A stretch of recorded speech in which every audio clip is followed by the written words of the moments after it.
Happy birthday Rafi साहब। आज हम रफ़ी साहब के एक कमाल के बारे में बात करेंगे। देखिए, कुछ ऐसी फिल्में हैं, एक चीज़ ही सिर्फ आपको याद आएगी कि इस फिल्म में रफ़ी साहब का वो सबसे खूबसूरत गाना था। बाकी उस फिल्म में हीरो कौन था, स्टोरी क्या थी, डायरेक्टर कौन था, कब आई कब गई, ना हम जानते हैं और ना हम जानना चाहते। हमें सिर्फ लेना देना है, अहमियत है उस फिल्म की तो रफ़ी साहब का वो एक गाना, बस। Hi friends, welcome to half ticket music. आपका होस्ट मिलिंद आपका स्वागत करता है। आज रफ़ी साहब का बर्थडे है तो रफ़ी साहब के बारे में कुछ अलग बताना तो बनता ही है। देखिए, रफ़ी साहब की एक कमाल के बारे में आज बात करता हूँ। हम सभी जानते हैं रफ़ी साहब ने अपने इतनी लंबी कैरियर में किसको किसको प्लेबैक नहीं दिया। बड़े बड़े स्टार्स को दिया, छोटे स्टार्स को दिया, जो कोई स्टार्स नहीं बन पाए उनको प्लेबैक दिया, कॉमेडियंस को प्लेबैक दिया, साइड एक्टर्स को प्लेबैक दिया, कैरेक्टर एक्टर्स को प्लेबैक दिया और विलन्स को प्लेबैक दिया। मतलब शायद ही 1950 से लेकर 1980 तक, जब तक रफ़ी साहब थे, जिन्होंने जिन्होंने पर्दे पे गाने गाए हैं, उन्होंने रफ़ी साहब की आवाज़ में तो गाना गाया ही है, ये तो गिवन है। उसी के साथ में न जाने कितनी फिल्में, सुपर हिट फिल्में, जो फिल्में चली नहीं वो फिल्में। लेकिन एक ऐसी चीज़ है, और ये बड़ी कमाल की चीज़ है, कि ऐसी कुछ फिल्में हैं जो हम जानते हैं उन फिल्मों के नाम। और इन फिल्मों के नाम हम इसलिए जानते हैं कि उसमें रफ़ी साहब का एक गाना था, वो सुपर हिट गाना उस फिल्म में था। हमारे लिए उस फिल्म की पहचान बस उतनी है, हमारे लिए उस फिल्म की अहमियत उतनी है, वरना उस फिल्म के बाकी के गाने क्या थे, उस फिल्म में कौन हीरो हीरोइन थे, डायरेक्टर कौन था, स्टोरी क्या थी, कब आए कब गए, कोई लेन देन नहीं। हमें एक ही लेन देन है कि रफ़ी साहब ने उस फिल्म में वो सुपर हिट गाना गाया था। कुछ फिल्में बता देता हूँ आपको। पहली फिल्म आती है याद, वो है महुआ, जो 1969 में आई थी। अब इस फिल्म का म्यूज़िक दिया था सोनी कमी साहब ने, और बहुत ही ये दोनों ही, सोनी जी और ओमी जी, बहुत ही टैलेंटेड म्यूज़िक डायरेक्टर। बहुत सारी अच्छी फिल्मों में उन्होंने रफ़ी साहब के साथ में काम किया था। उस फिल्म में शिव कुमार जी करके एक हीरो थे, और अंजना मुमताज़ जी, जो बाद में जिन्होंने माँ के रोल करना चालू किए, और बाद में अभी जो रुसलान मुमताज़ जो एक्टर है, उनकी मदर। तो ये लीड पेयर थी। अब क्या फिल्म थी क्या नहीं थी, जैसे मैंने कहा, इससे कोई मतलब नहीं है, लेकिन इसमें रफ़ी साहब का वो क्लासिक गीत था, दोनों ने किया। देखिए, जैसे महुआ मैं बोलता हूँ तो हमें सिर्फ महुआ का मतलब एक ही मालूम होता है, और वो है वो रफ़ी साहब का गाना। अगली फिल्म आपको बताना चाहूँगा, वो थी फिल्म ठोकर।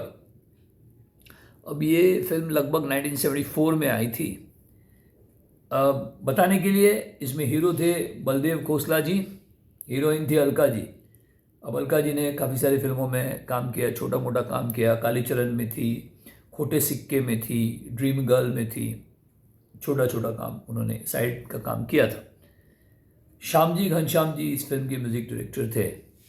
जहाँ तक फिल्म की मालूमात है, हमें सिर्फ इतनी ही मालूमात है, इसके आगे कुछ नहीं। वो जैसे मैंने कहा, हमें उससे आगे कोई लेना देना नहीं है इस फिल्म से। वो कमर्शियली नेचुरली इसमें से कोई भी फिल्म चली नहीं है।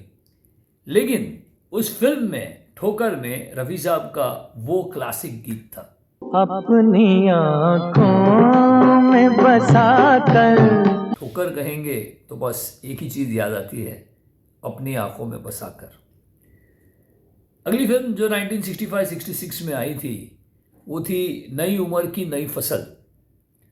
अब उसमें राजीव जी करके एक हीरो थे, जो बेसिकली भारत भूषण साहब के नेव्यू थे, और तनुजा जी थी, और सबसे इम्पोर्टेंट रोशन साहब का म्यूज़िक था उसमें।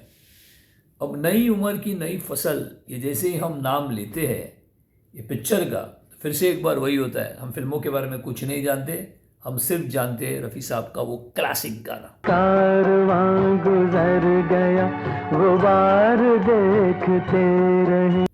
इसी जोन में आगे बढ़ते हैं। एक फिल्म आई थी 1963 में, जिसका नाम था चाचा चा। अब उसमें चंद्रशेखर जी थे और हेलन जी लीड पेयर थे। इसका म्यूज़िक दिया था इकबाल कुरैशी साहब ने। अब जैसे हम चाचा चा बोलते हैं, फिर से एक बार वही हो जाता है। बाकी फिल्मों के बारे में, इस फिल्म के बारे में हमें कुछ पता नहीं है, सिवाय रफ़ी साहब के इस गीत के। सुबहाना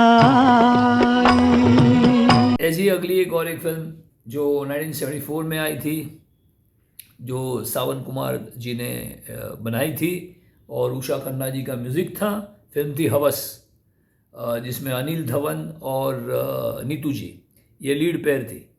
ये सब तो ठीक है, लेकिन इस फिल्म के बारे में फिर से एक बार कोई ज़्यादा कुछ जानता नहीं है। अब जैसे ही हम हवस कहते हैं, इमीडिएटली उस फिल्म में एक ही चीज़ हमारे ध्यान में आती है, वो रफ़ी साहब का गाना। तेरी गलियों में न रखेंगे कदम। ऐसी और एक फिल्म जो 1971 में आई थी, उस फिल्म में जया जी थी, जया बहादुरी, जया बच्चन, और उनके साथ में स्वरूप दत्त नाम के हीरो थे। फिल्म का नाम था उपहार। लक्ष्मीकांत प्यारेलाल साहब का इसमें म्यूज़िक था, लेकिन फिर से एक बार वही हो जाता है, जैसे ही उपहार कहते हैं तो रफ़ी साहब का ये गाना याद आता है। मैं एक राजा हूँ। देखिए, ये सारी ही फिल्में कमर्शियली तो चली नहीं, इसमें कोई शक नहीं है, लेकिन सिर्फ कमर्शियल सक्सेस या फेलियर इम्पोर्टेंट नहीं है। बोलने की बात यह है कि इस फिल्मों के बारे में किसी ने इन फिल्मों को सीरियसली लिया भी नहीं था। या तो वो बी ग्रेड की फिल्में थी, उसमें जो कास्टिंग थी, बहुत सारी फिल्मों में, सारे ही नहीं लेकिन बहुत सारी फिल्मों में जो कास्टिंग थी वो बी ग्रेड की थी, तो उसका ऑडियंस भी बड़ा लिमिटेड था। लेकिन ये सारी ही फिल्मों में अगर कोई चीज़ स्टैंड आउट हो जाती है, इस फिल्म के बारे में अगर कोई याद भी कोई कुछ रखता है, चाहे वो चाचा चा हो या महुआ हो या नई उम्र की नई फसल हो, हम उन फिल्मों को याद रखते हैं सिर्फ रफ़ी साहब के उस गाने की वजह से। यही पहचान है उस फिल्म की, वरना उस फिल्म में ऑडियंसेस के लिए कुछ नहीं था। बाय एंड लार्ज कुछ नहीं था उस फिल्मों में। ऑडियंस के लिए था या म्यूज़िक लवर्स के लिए था तो वो रफ़ी साहब का वो गाना था। देखिए, ये इस तरह का रिकॉर्ड बहुत ही कम प्लेबैक सिंगर्स कर सकते हैं कि पूरी फिल्म में कास्टिंग नहीं है, फिल्म कमर्शियली चली नहीं है, मतलब उसके बारे में याद रखने वाली कोई भी चीज़ नहीं है, लेकिन वो एक गाना है जो एक सिंगर ने गाया है, और 90% ऑफ द टाइम वो सिंगर सिर्फ मोहम्मद रफ़ी ही हो सकता है कि एक गाना जो पिक्चर की पहचान बन सके। ये करिश्मा सिर्फ रफ़ी साहब ही कर दिखाते थे।